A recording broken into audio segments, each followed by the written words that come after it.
kingdom of God is where? Within you. So then, once you're able to subdue the spirit, once you're able to break the spirit, you open up with the right hemisphere of the brain, and you begin to understand. And you begin to have life.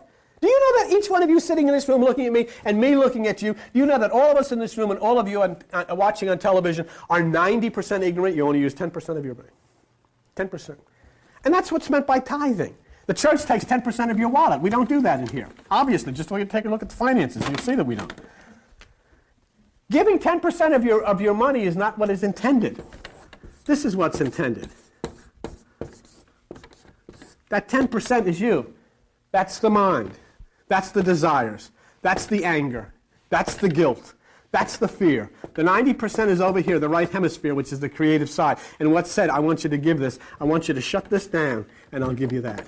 In other words, you give me that 10%, and I'll give you that which is your life. And how do you do that? In meditation, you throw open to the right side. And that's why Jesus says, cast your net to the right side, and you'll find life. And so blessed are the poor in spirit. Shut down your own spirit. You take on that which is the right hemisphere of the brain. Carl Jung, who was one of the most magnificent psychoanalysts and a contemporary of Sigmund Freud, said the location of God in the human species is in the right hemisphere of the brain. You got to listen to somebody. I've listened to churches and I've listened to pastors, and I've found out that the world is a violent mess, and so there's something wrong in our approach. You've got the law, you've got love, you've got rules, you've got religion, but what is your meaning? What are you here for? What the heck is your purpose? What is my purpose?